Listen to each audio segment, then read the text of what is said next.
This is the talk that I gave at Hamburg a couple of days ago, and unfortunately the sound completely stuffed up, so I'm trying to record it again. Hope it sounds better this time.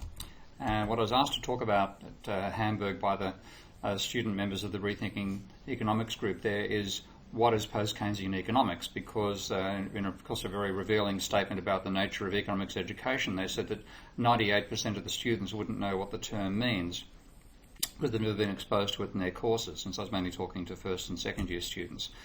And I have a rather amusing start on this by listening to what Diane Coyle had to say, Diane being one of the authors of the core curriculum, when she was interviewed on the BBC radio program Teaching Economics After the Crash, that I was also interviewed on, that was broadcast on Tuesday of this week. And asked what she thought about the post-crash economic society at Manchester and its demands for change to the curriculum. She said they had this fixation on schools of thought, and they have this idea that there's a monolithic neoclassical school that's dominated economics departments for a long time, and it needs to switch to a different school, or at least introduce lots of different schools of economic thought. And she then comments that that's going backwards. That's going back to the economics of the 1930s. And these almost medieval scholastic debates about what your worldview is.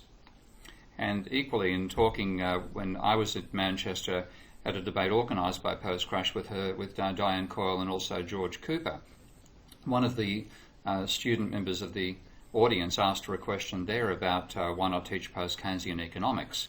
And her response was to say that she found it quite bizarre that there's a lot of reaching out for 70 or 100-year-olds historical ways of thinking about the economy, when the economy has changed so much.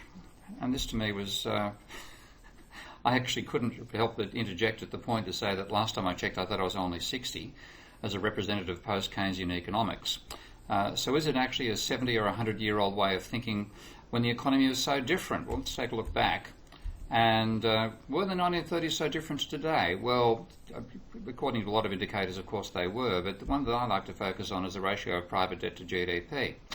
And I see something of a striking similarity here, because here is the crisis of 1929, here's the crisis of 2007, and this is what happened to the level of private debt, rising at that stage, peaking and then falling after the crisis, and lo and behold, much the same thing here. So maybe there's a bit of a similarity there. But more importantly, what actually happened to the economy in the 1930s that might have inspired people to talk about the economy in the way they're now debating it today?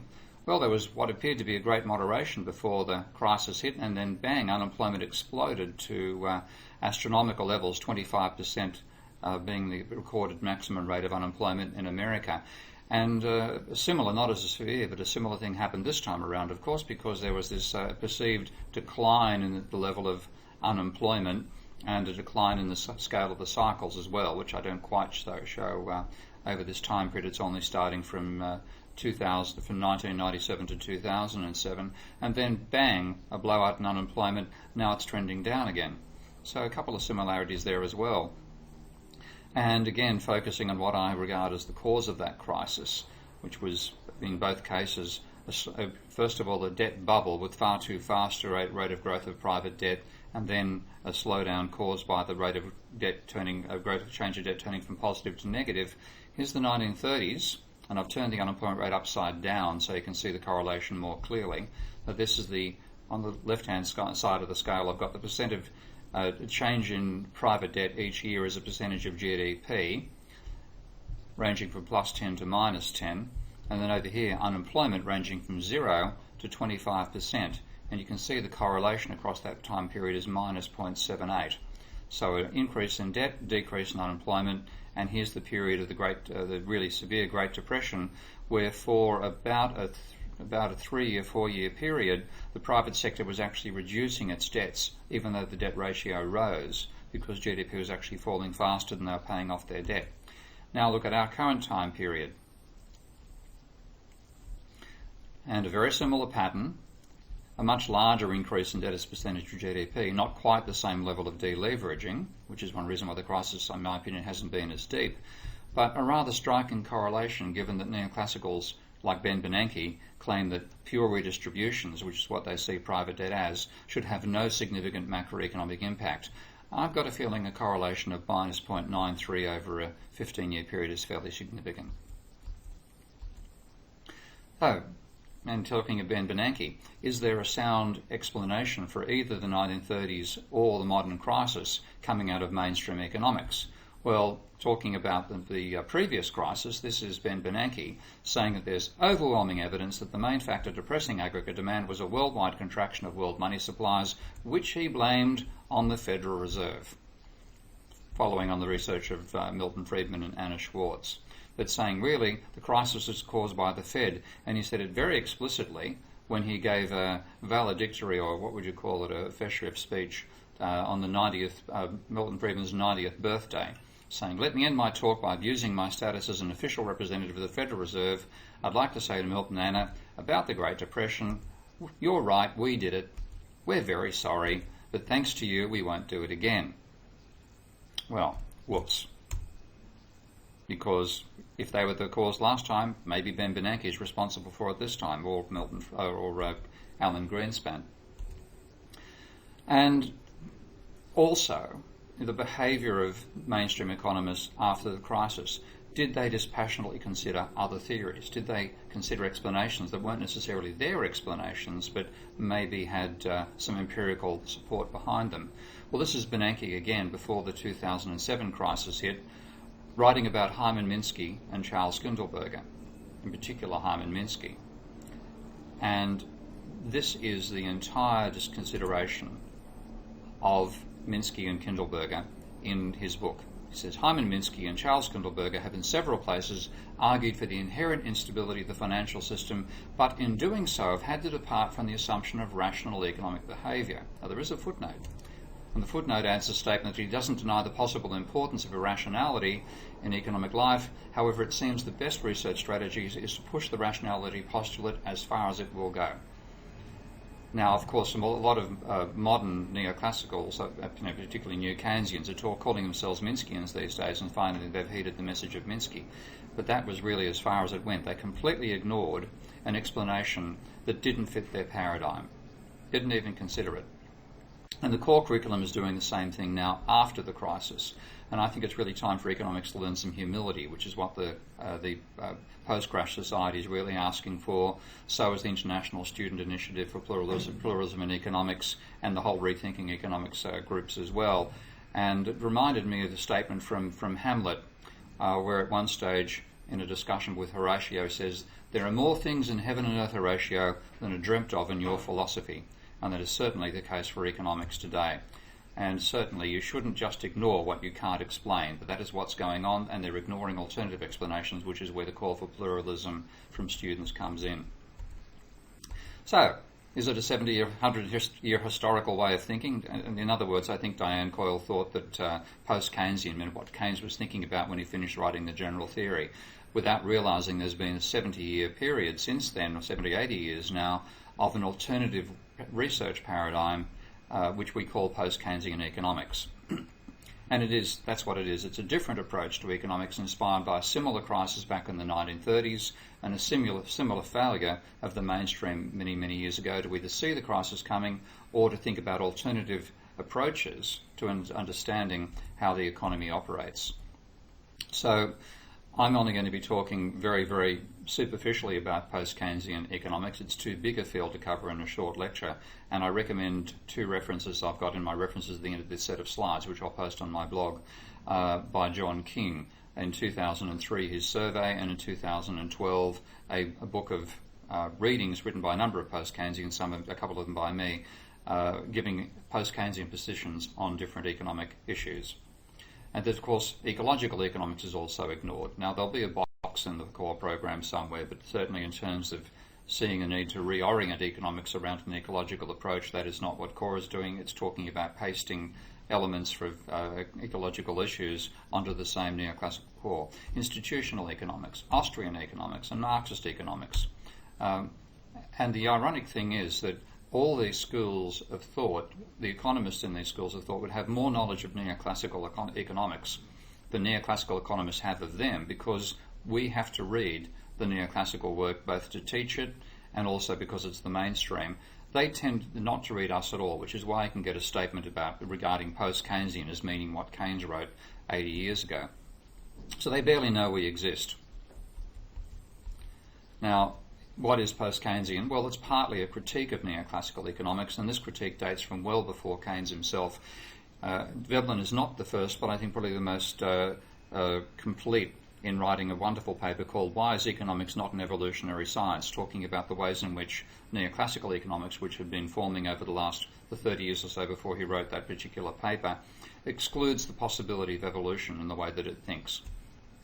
And Keynes was just the breaking point, probably the most definitive breaking point, because in 1937 Hicks wrote what people regarded, and people like Paul Krugman still regard, as a summary of Keynes, called Mr. Keynes and the Classics, an Interpretation. Oh, sorry, hang on, I've forgotten the actual punchline. Mr. Keynes and the Classics, I think it's a suggested interpretation.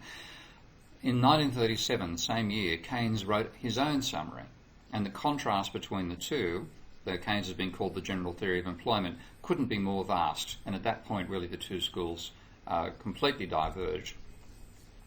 And the major focus in the post-Keynesian effort is an emphasis upon realism rather than what neoclassical economists call simplifying assumptions, which I think are better described as fantasies.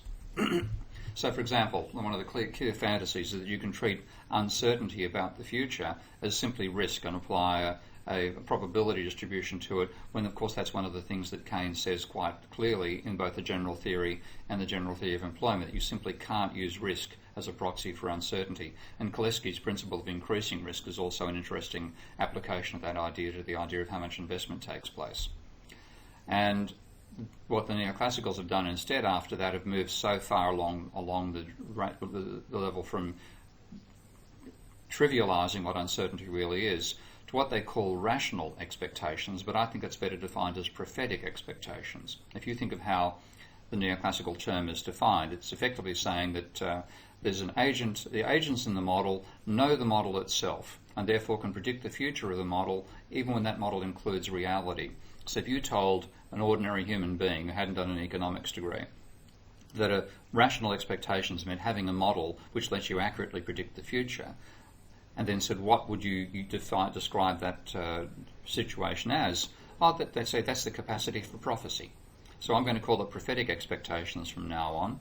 And one excellent reason to do that is actually provided by one of the leading proponents of this theory, Robert Barrow, who in 1984 wrote a paper talking about the state of rational expectations up until that stage, in which he said that one of the clever things about the rational expectation of revolution was the appropriation of the word rational. In other words, they stole it from the dictionary and gave it a new title, which then meant anybody who let them get away with that slip then had to argue for irrational expectations, which is very hard for anybody to do. Well, let's just steal the word back and define what they call rational as prophetic expectations. And certainly that's not part of post-Keynesian economics.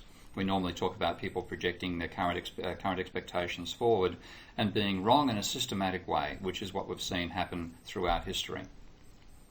And that's part of the reason why the economy is cyclical and evolutionary in nature, which again Koleski and Goodwin give us mathematical models of that, and never in equilibrium. And now I'm quoting John Hicks again, because by the time the late 70s had come around, Hicks had thought more and more about what he'd done back in 1937 and realised, largely in conversations with Paul Davidson, who was the editor of the Journal of Post-Keynesian Economics, realised that he's bastardised the whole concept of expectations to try to force this situation of equilibrium on the economy when the important turning points in the economy, you simply couldn't argue it was an equilibrium. So he wrote a paper in 1981 called ISLM An Explanation, and I think a better title for that is ISLM An Apology, and he published it in Paul Davidson's journal, the Journal of Post-Keynesian Economics, which is one reason why most neoclassicals don't even know the article exists, because they don't read the non-orthodox, the non-neoclassical literature. In many ways, it's a pity that the paper got published there rather than getting it published elsewhere, though of course it may have been rejected from other journals if Hicks had actually tried to submit it, since by the time the 80s came around, the neoclassicals were much more resistant to publishing critical articles than they were back in the 60s and 70s, when people like Joan Robinson were regularly published in the Economic Journal and the American Economic Review and so on. And the main form, again talking about the post-Keynesian positive agenda, and I'm stealing a bit by saying Schumpeter's here. I regard Schumpeter as contributing to that, though he would regard himself as quite different again, more of an evolutionary economist. The main form of competition isn't price, it's evolution. Products evolve. You have competition, meaning that new technologies come along and fight more so than price competition, and we need to include that if we're going to seriously talk about the nature of competition. Money, banks and debt matter in the post-Keynesian framework, starting with Fisher back in 1932. That's actually, I'm referencing his 1933 paper here, but there's another one called Booms, the book called Booms and Depressions, Some First Principles, and in that he argues for the important role that banks play in the economy. If you leave banks out, he's arguing you don't understand capitalism, and Minsky had the same attitude in 1975. Again, anybody who's listening and wants to know where to start with reading Minsky, I'm referencing his 1975 book called John Maynard Keynes. It is not a biography. It is named as a tribute, effectively, to Keynes once he realised how different Keynes was from the textbook version he'd got when he'd done his undergraduate and PhD education back in the 50s. So it's actually the best statement of his hypothesis at a book length. I don't like stabilising an unstable economy. I think it's a very poor book. And my main reference for anybody who wants to get a quick handle on Minsky is to buy his excellent book of readings called Can It Happen Again? And of course, again, these people are arguing you can't model capitalism without money. The final element, there's many more, and John King does a better job of covering all these than I'll do in this very quick talk. But I've also grabbed what I see as the descendants of Piero Sraffa, as part of the post-Keynesian tradition. Again, some economists would disagree with me there. So seeing as production as multi-sectoral, you've got input-output dynamics, which are an essential part of a production economy, and you have to include those in a more general model if you're going to do a decent model of capitalism. Again, neoclassicals used to do that, but they couldn't get the equilibrium results they want, so they abandoned that. They had what they call computable general equilibrium back in the 60s and 70s. I think what we need is computable general dynamics. So there's many other strands, and as I said, John King's books are the best way to find out what they are.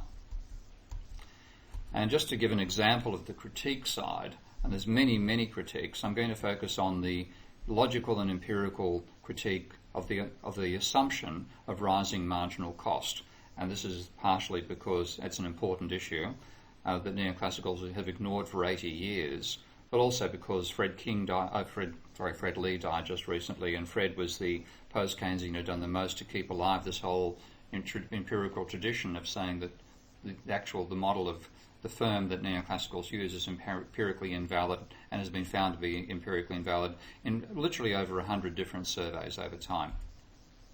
Now, the neoclassical theory is the idea that you have rising marginal cost because you can divide inputs into two classes. You can say there are fixed inputs, which are normally machinery in the short run, and a variable input, normally labour, which you can vary, but you've got the amount of labour you apply to a fixed amount of capital. And marginal cost rises in this theory simply because of diminishing marginal productivity. No other reason. The theory assumes wage costs don't change. You've got the same effective quality of workers at the end of increasing your production as you had at the beginning. It's just that you get less productivity out of them because of this diminishing marginal productivity from applying a rising amount of labour to a fixed amount of capital. So I take this stuff very seriously, of course. And I'm going to say, well, let's just imagine we're looking at a company that digs holes in the road with workers and jackhammers, and it starts off with a fixed number of jackhammers, 6 of them. And what does it do according to neoclassical theory? Well, a firm has to hire workers to dig the holes, so it hires one worker, and of course he works all 6 jackhammers at once. And of course, that's sheer bloody nonsense, but that effectively is what the theory is assuming. In fact, what would happen, of course, you one worker per jackhammer, then 2, etc., having idle jackhammers all the way through. But the theory, the little lines the theory draws, which shows rising productivity with an increasing amount of labour initially, is because they're arguing that each additional worker, each worker uses all of the fixed capital, and then as you add more workers, you finally approach this ideal ratio of one worker to one jackhammer. So ultimately you get to the stage where you've got 6 workers and 6 jackhammers. And then if you want to increase production beyond that, to dig more holes, you've got to hire more workers because you can't change your fixed capital. So you're going to have 2 workers operating one jackhammer, and then 3, and then 4, etc., etc. who are going to each add a bit more to our output, but not as much as the previous ideal situation. So you get diminishing marginal productivity and therefore rising marginal cost.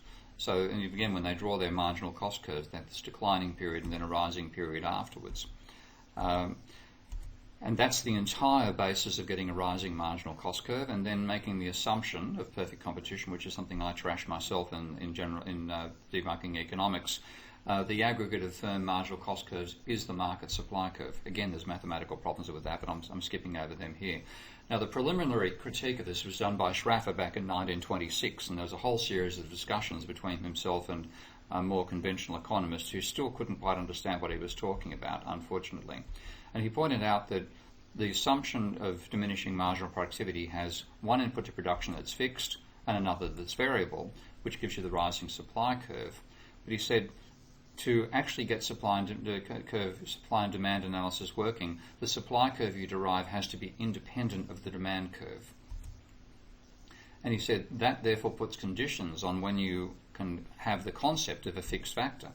Because he said if you defined a factor broadly, such as land, capital and labour, then you certainly have got a fixed supply of land, for example. So if you're going to use that factor more, if you want to increase output, then you have to increase the amount of labour you apply to land, and you're going to therefore drive up potentially the price of both labour and land, which will change the distribution of income.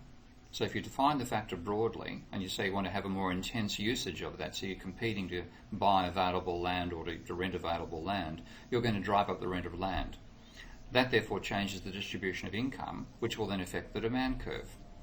So you can't have independent supply and demand curves when you work at the level of aggregation, a very high level where you have capital, labour, land are your inputs, agriculture, mining, services are your outputs.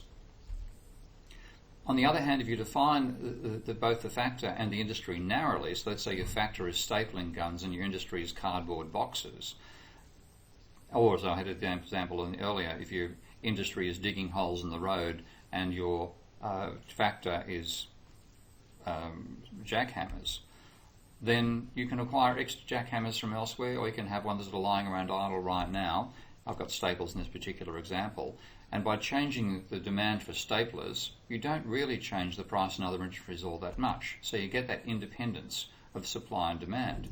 But then when you get that, you don't have a fixed factor anymore, because you can hire more stapling guns, so you can hire more jackhammers, and you therefore maintain an ideal ratio between your labour and your so-called fixed factor. So you don't get diminishing marginal productivity, and you therefore get a linear output function from your input. You add an extra worker, you get you've now got 10 workers or 11 workers where you had 10, you're going to have 10% more output.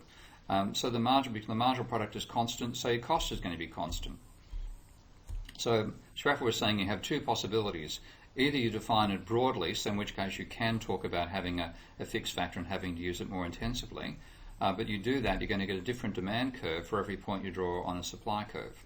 So you can't have this independent supply and demand analysis. Or, if you divide it narrowly, which is the right way to go about it, then you're going to get a constant ratio of capital to labour right out to capacity, and therefore your output's going to rise very smoothly right out to capacity. And that's going to give you, therefore, constant marginal cost, and that'll give you a falling average cost, which makes it very hard to, if you set price equal to marginal cost, which is the neoclassical theory, you can't even do it.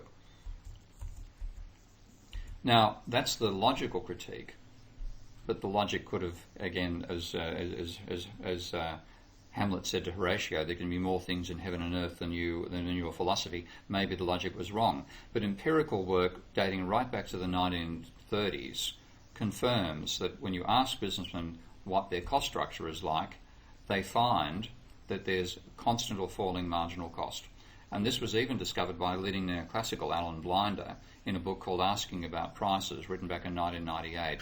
And he found that it did a survey which actually involved 15% of America's corporations in terms of their contribution to GDP being surveyed. So we're talking not just trivial surveys, we're talking not just critics of neoclassical economics, we're talking even neoclassicals when they bother to ask firms what their cost structures are like.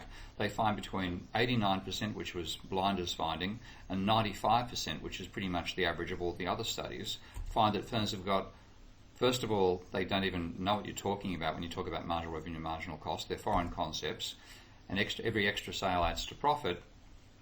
They also find this idea of declining marginal cost. One little point that I hope this is being a bit satirical here points out the issue. If the neoclassical theory is correct, then there'd have to be somebody whose job it was to tell sales staff when to stop selling, otherwise you'd be selling past the point where you profit maximised. Now that would mean there'd be a sales manager ringing up the staff and saying, stop selling, we've reached the point where marginal revenue cost equals marginal revenue, or we're not making a profit anymore, stop selling. When did a sales manager ever make that call? Never. And nobody ever will, because all firms find that extra sales add to profit, that average cost falls with output, and in fact they do better. The higher the level of output they do, the lower their costs are, and they set a markup on average costs, and the more they sell past the target point, the higher the profit is, because their costs are actually falling as they get to that level. And they don't ever reach capacity. A firm that got to capacity would be either growing extremely rapidly or not doing its investment plans properly. So one of the best surveys was done back in 1952 by Eitman and Guthrie, and they showed managers from a number of, I think about 350 corporations they sent surveys out to. They showed them 8 hypothetical average cost curves.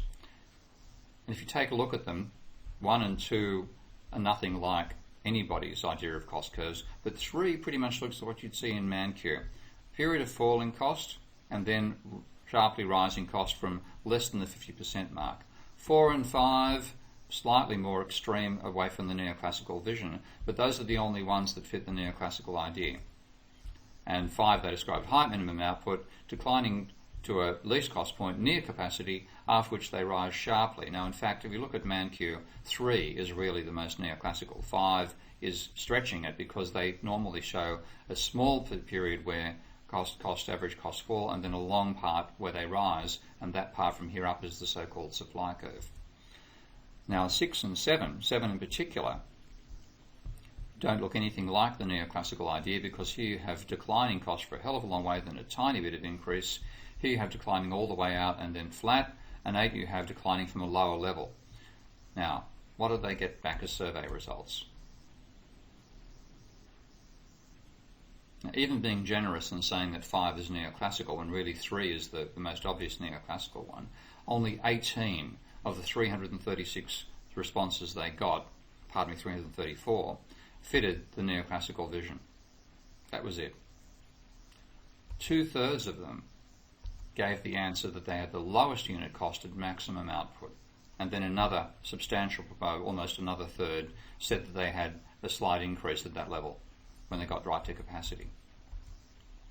So we have a theory of the firm which fits 5% of companies if you're lucky, when 95% of them have constant or falling marginal costs. So you can't even get to the beginning point of saying marginal revenue equals marginal cost, because you have to have rising marginal costs for this to be any guide for profit maximisation.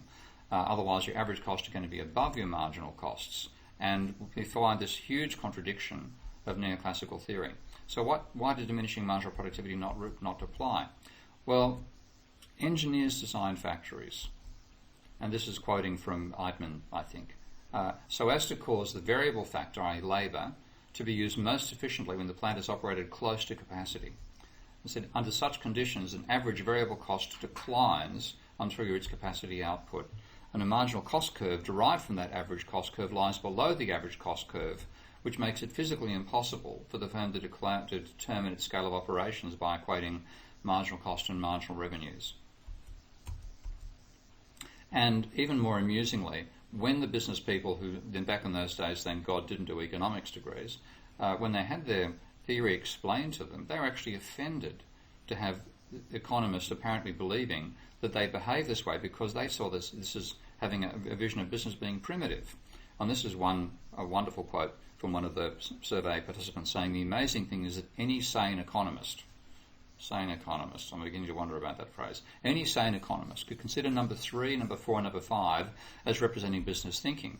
And here he's actually thinking that economists are trying to criticise business, assuming a premise that business is not progressive. He said, even with low efficiency and overtime pay, our unit cost would still decline with increased production, since the absorption of fixed expenses would be more than offset the direct expenses occurred. So this is people running factories saying our costs decline right out to output. Now there's many more critiques than this. This is just one that indicates how what the Neoclassical call simplifying assumptions actually are either fantasies or frequently contradict reality.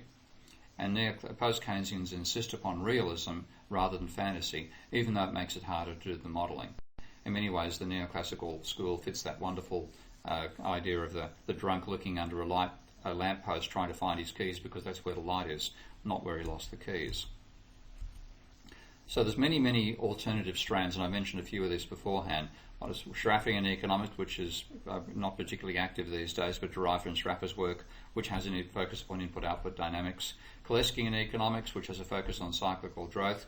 The stock flow consistent approach, which is fairly dominant these days, where strict accounting for monetary stocks and flows is done, and Wynne Godley pioneered that, and Mark Lavoie is carrying on that work. Modern monetary theory, which talks about the capacity for fiat money creation to overcome recessions. Minsky in economics, which is giving a monetary explanation for dynamic instability and crises, and that's very much the area that I work in. And I'm trying to blend those together as best I can, but I'm certainly not the only person working in the field, and nor am I the only approach to be taken, and there's a huge amount of work needed to bring this area together. But you'll find realism being a focus throughout, so looking at some elements which are coming into the work that I'm doing now, inspired by Bob Ayres' work on energy and entropy, focusing on evolutionary dynamics, which I think is very important from Schumpeter. The main thing I'm doing now, and when I'm talking about my contribution, is incorporating banks, debt and money into macroeconomics. Now the neoclassical mainstream ignores this, and of course I had that wonderful debate with Paul Krugman, if you call it a debate, where the fact that mainstream economists ignore banks, debt and money was made obvious by the way he commented upon my paper for the Berlin INET conference, and he said that Keynes asserts that putting banks in the story is essential. And this is one of these drop-dead lines. Now I'm all for including the banking sector in stories where it's relevant, but why is it so crucial to a story about debt and leverage? Only a mainstream economist could write that. He said, I say it's because once you include banks, lending increases the money supply. Now he starts getting into a bit of verbal trashing. Why does that matter? He said he seems to assume, which I don't, that aggregate demand can't increase unless the money supply rises. And of course I don't have a fixed velocity. That's one reason I included in the models I'll be bringing up shortly. So I've become strict monetarist. No, we haven't, but anyway. And then he says lending can and does increase aggregate demand, so what's the problem?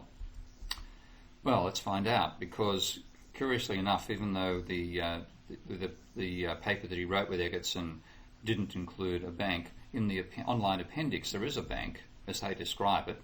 It's a rather bizarre idea of a bank, but I can use that as a structure to say, well, let's just take banks, leave our banks outside the model, and then include them by making them provide loans and see what happens. So the model has lending between patient and impatient agents, where the bank is an intermediary. So the bank facilitates a loan and charges the fees of the lender to make a profit out of doing it, but otherwise doesn't take part in lending at all. So I replicate this in Minsky, and I leave out some of the standard new Keynesian fantasy elements, for example, of having hybrid worker capitalists, which therefore means that they ignore wage and profit distribution. And of course I'm not using prophetic expectations. So instead what I have is both patient and impatient are capitalists. Patient produces the consumption good, which is what they've got in their appendix model. Impatient borrows and produces the investment good, again as in their model. And they both hire workers, produce output, sell to each other, to the workers and to the banker. And I see what happens. Now when I model it, what I start from, I'm jumping over a bit here, pardon me. Okay. What they argue is that banks, by intermediating, lending itself doesn't change demand. And this is, again, an excellent statement of the position by Krugman. He says, Keynes then goes on to assert that lending is, by definition, an addition to aggregate demand. He says he doesn't get that at all. And excellent statement of what the neoclassical vision of banks, the role of banks is. If I decide to cut back on my spending and stash the funds in a bank, which lends them out to someone else, this doesn't have to represent a net increase in demand. He then says, yes, okay, you can get it out of people with a high propensity to spend. He said, but Keynes saying something else, and he's not sure what. He said, I think it has something to do with the notion that creating money equals creating demand. But he said, but again, that isn't right in any model I understand. And everything on that page is correct. Well, let's model it. Oh dear, I'm repeating myself. I should have knocked this slide out. I had the chance. I forgot about that. Pardon me, repetition. Okay, next bit. Okay, so modeling it, what I do is with Minsky, what the Minsky software lets you do is to model the economy using double entry bookkeeping as well as modeling the physical flows. So what I have here is patient and impatient being two agents. Patient having $80 in the bank, or $80 million, impatient having 18, the bank having an equity of 2, and that sums to a total reserves in the banking system of 100. So every row and every row sums to 0, which is using the accounting standards, double entry bookkeeping, to make sure you've got your logic properly set out. So every row has to sum to 0. That means that assets are shown as positive, and liabilities and equity are shown as negative, and the sum sums to 0. I'm using the accounting standards of credit and debit here, but I find that actually a bit on the confusing side. As it happens, I prefer to use plus and minus, which I'll use in the model later. So let's take a look and see what happens when I put the entire model together. As I said, I'm going to put this up on I'll put the PowerPoint files up on my blog as well. So if you get the PowerPoint, click there. That'll let you download the latest version. Let's see if that actually works. Tick, tick, tick. Here we go. And that takes you to the beta builds. Russell Standish, who's the programmer, has just released a couple of very useful new versions of the program that overcome a number of bugs and add a couple of very useful features. I'll put a slide together about that shortly. So here's the full model. I'll change the initial numbers a bit. So I have reserves, which are where the bank puts the money that's been deposited with it by the various agents. The investment agent's deposit account, the consuming agent's deposit account, the worker's deposit account, and bank equity. And you'll notice the total here sums to 0. And what I have with lending, because you're showing the liability, the accounts as liabilities, adding a positive sum to a liability actually reduces it, adding a negative increases it. So that is actually the operation of lending goes from the consumer agent across to the investing agent in that fashion. And the same thing applies in all the other rows there. Now notice there's no sign of debt. That's because this is looking at the economy from the point of view of the bank. And in the neoclassical model, the debt is not an asset of the bank, it's an asset of the consumer sector. So you've got to have a consumer sector table, and that's what this looks like. And that replicates a few of the features of the other, because here's lending and here's repayment. But there's the debt. Now notice that also the consumer's deposit account here is shown as a positive sum, because we're now looking at the consumer account from the consumer's point of view. Of course, it's an asset, so it's got a positive value, and equally so does the debt. So what lending does is reduce the amount of money that's in the deposit account, but match that with an increasing an asset, which is the debt obligation that the investing agent now owes to the consuming agent. And of course, the consuming agent is doing without that cash in the meantime, which means their capacity to spend has been reduced by making the loan. So when I simulate it, and I'll bring up Minsky and show that now.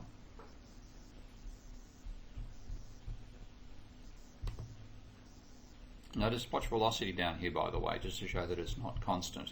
So I'm simulating it now, and what I've got here are what are called time constants. That is an engineering idea of how the time constant tells you roughly how long something takes to double. It's actually about a 2/3 increase in a value. But if you have something growing at a rate of, if the time constant is 7, then it roughly doubles over a 7-year period. Or if you're reducing something and it's say over 9, then it roughly halves over a 9-year period.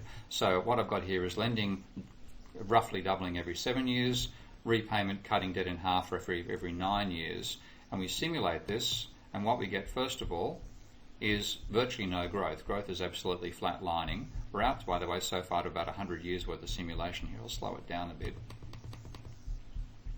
Now if I increase the rate of lending by going to a smaller number, we get tiny blips in the growth rate. Notice also changes in velocity down here and changes in GDP over here, and a rising debt ratio now because there's more lending going on. And if I then also have the repayment taking much longer, so rather than trying to halve the debt every 9 years, they try to halve it every 30 years, then we have a dramatic increase in the debt ratio, which you see down here. The debt ratio is rising away.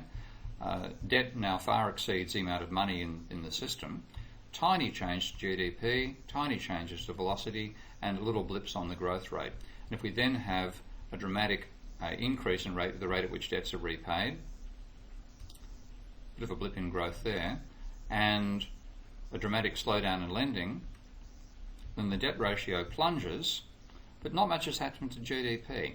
And I'll go back to the original situation again. Let's go back to 7 years for doubling the loan and 9 years for repaying. So you've had dramatic changes in the debt ratio, but pretty trivial changes in GDP. And they're all due just to changes in velocity, which are happening down here.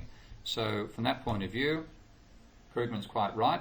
If loanable funds describes the institution of banking, then banking is fairly irrelevant, and as Bernanke says, pure redistribution should have no significant macroeconomic effect.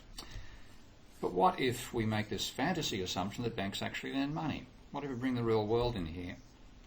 And I'm going to modify that model to take out the argument that the loan is an asset of the consumer sector and say, hey, maybe it's an asset of the bank, and then see what happens. So let's just give that a try in Minsky.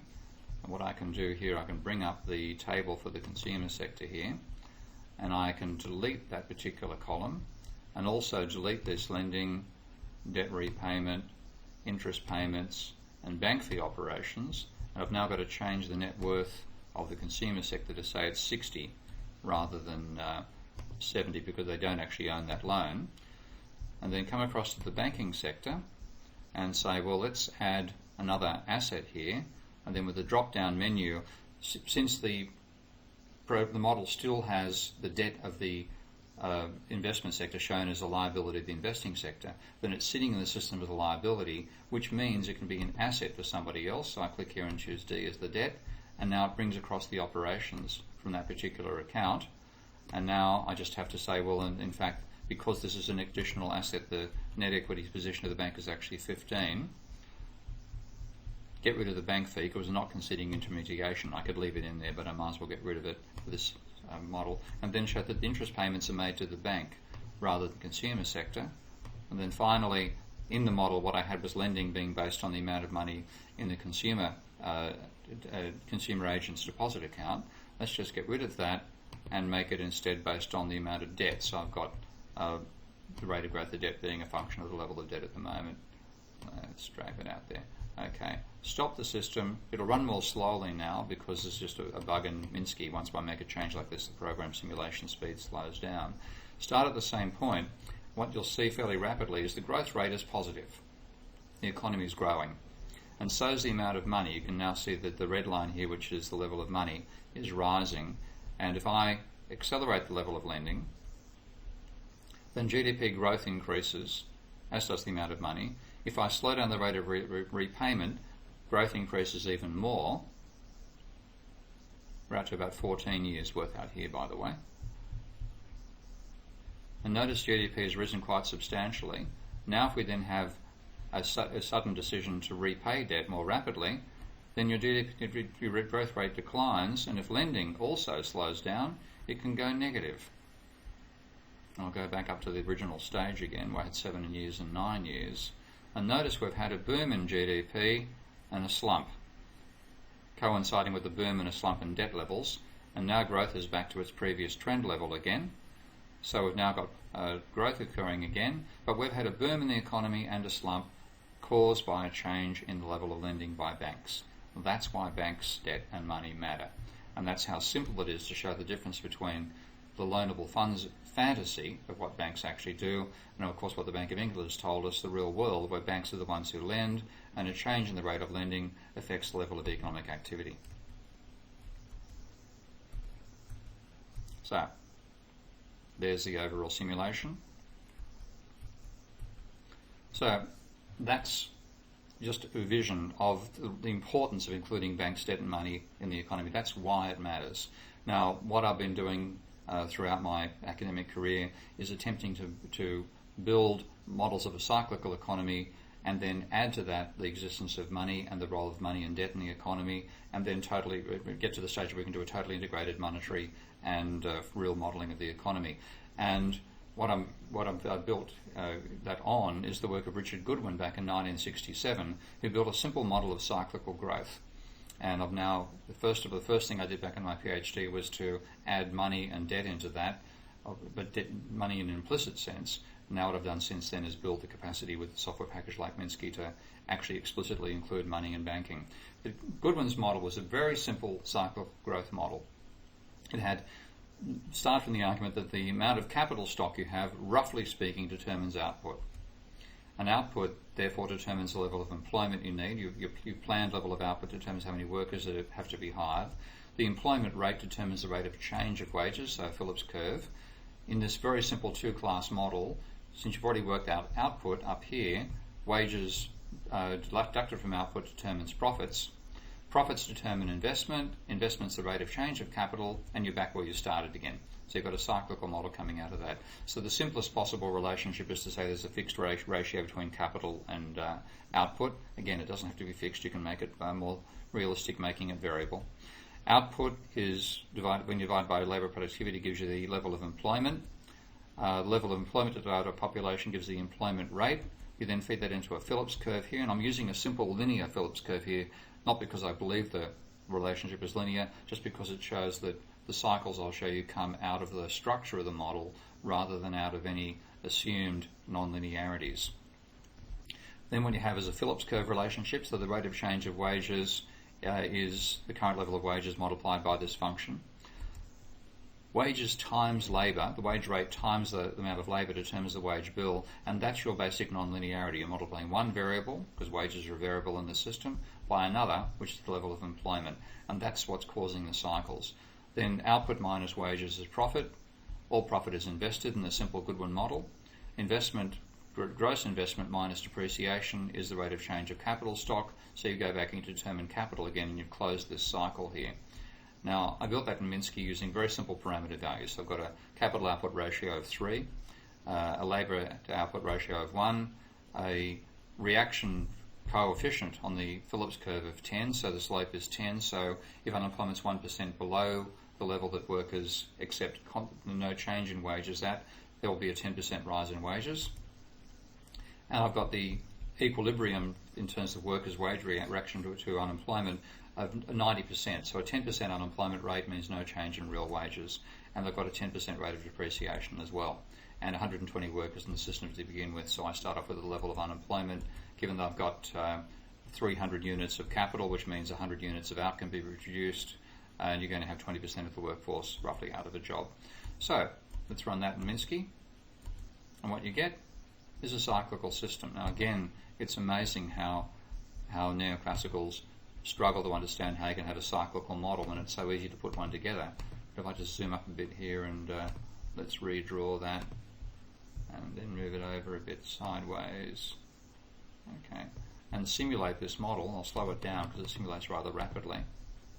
What you get is cycles in wages share of output and the employment rate, which go on indefinitely. That was Goodwin's basic model. Now I've got a bit of realism, and that is to say that capitalists don't invest all their profits. They invest more than their profits during a boom and less than their profits during a slump.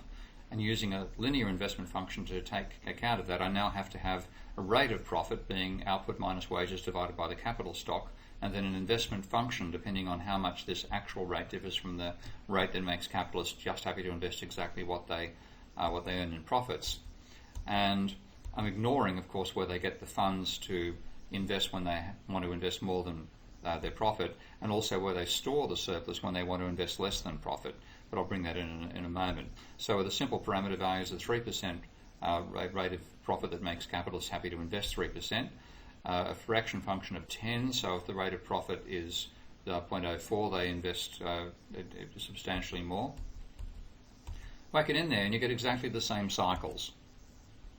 Let's look at that. This is now the same model but with an investment function down here, rather than simply saying profits are investment, you now get a rate of profit being determined minus an equilibrium level multiplied by a reaction function. It gives you the investment as a proportion of output, multiply that by output, that becomes the actual gross level of investment, subtract depreciation, you get the rate of change of capital stock. Simulate that model and you get the same sort of cyclical behaviour. It doesn't change the actual nature of the model, and that's because of a little element of what's called reality, which is the mathematical logic as well. A two-dimensional system can't give you chaotic behaviour. But I bring in the realism now and saying, the second bit of realism, capitalists borrow money when their desired investment exceeds their profits, and banks charge interest on the outstanding level of debt. So that adds two more equations to the model. I've now got the rate of profit being net, not just of wages, but also interest on existing debt, and I have the rate of change of debt being investment minus net profits. And using a 5% rate of interest, when I simulate this model, I get something very different indeed. And I'm waiting for my, here we go, there it is, model to come up. Now let's just make it a bit larger and drag it over a bit. I should make it a bit smaller. And slow it down a bit too, and simulate it. And what you see initially are diminishing cycles in employment and a declining level of wages share, but then ultimately all hell breaks loose. A very linear hell, because I've got linear functions everywhere, but a rising level of debt to GDP and wilder cycles until finally a breakdown occurs. So what's going on there? Well, now that we have a three-dimensional system, you have the possibility for chaotic behaviour, even with a model with linear behavioural assumptions inside it. And we notice what happens. The qualitative nature of this model is quite remarkable, because there's a period where there appears to be declining volatility, the Great Moderation, which we saw happen not just in the 1990s and 2000s, early 2000s, but also back in the 1920s. Then there's rising volatility and breakdown, ultimately.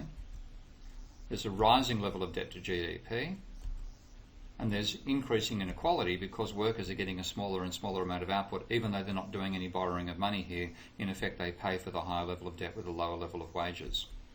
Now, that's all about nonlinear functions. The reason you bring in nonlinear functions in a model is to be more realistic about people's behaviour. So when I add that inside there, I get a different sort of cycles, which I've jumped over here for the sake of time. But what I'm now also looking at, what about if you have a government that resolutely defends a particular level of unemployment by paying a subsidy to banks, to firms rather, which is a response to the rate of unemployment. So I now have the rate of change of government spending divided by GDP as a function of the employment rate, and I now have this subsidy turning up by the government payment to firms as part of what net profits are, and then bring in more realistic functions again now, where I've got rather than a constant straight line wage reaction function or investment function or government function, I've got exponential function, which I'll spell out there in a bit of detail. Now that particular model, when you put it together, and I'm emphasising I've got resolute behaviour by the government and workers also having the same level of unemployment they respond to over time. Of course, both those things have happened. The governments have accepted a high level of unemployment over time, and so have workers in terms of the level at which they will demand wage rises. But when I simulate this model, I get extremely complex cycles. And this is the nature of modelling the economy with endogenous rather than imposed exogenous shock volatility. If I simulate this model, you might initially think it's heading towards equilibrium, as you watch the employment rate versus wages share.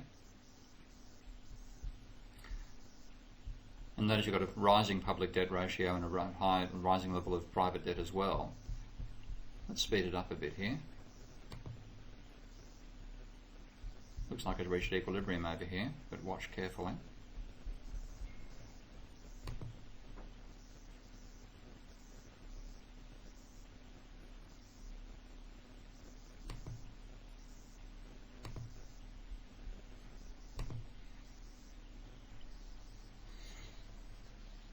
And this is replicating something which Minsky spoke about verbally, which is that economic stability doesn't mean the absence of cycles. It means the absence of a breakdown.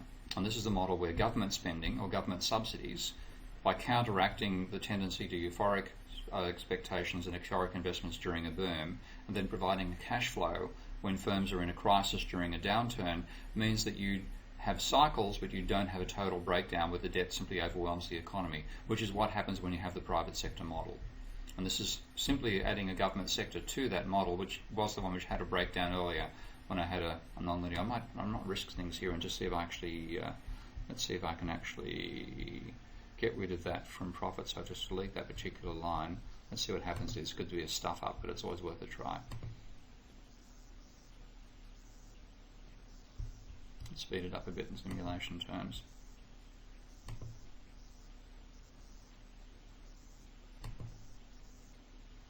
You get a complete collapse in employment.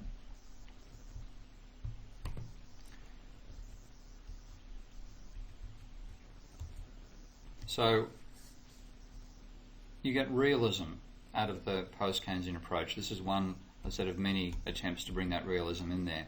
So there's much, much more to post-Keynesian work than I've shown here, and it's again John King's survey back in 2012 is an excellent overview of all the various approaches post-Keynesians take to various issues in economics.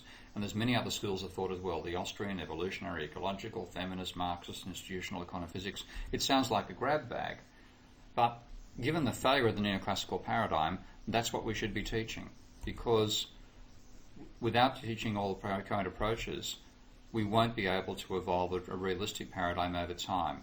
We need to think of all the various contributions that have been made. Austrians make contributions, even though I disagree with their theory of value. Austrians make contributions that post-Keynesians don't.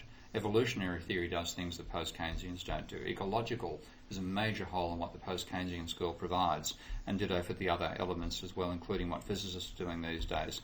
We need to teach all this and to have economists aware of it and students aware of it, so we can ultimately evolve a decent replacement for neoclassical economics, which I see as a failed paradigm, in the same sense that Ptolemy's theory of astronomy was a failed paradigm which had to be replaced ultimately. And that's why I support what the students are doing, both in Hamburg, where I gave this talk, and around the world in my own university as well, where they're keeping me on my toes about pluralism. And there are a handful of universities, which Kingston is one, where we do teach alternative approaches. So put pressure on your own staff to provide an alternative. Don't fall for core. And if you don't get what you want, then you can always come and join me in Kingston.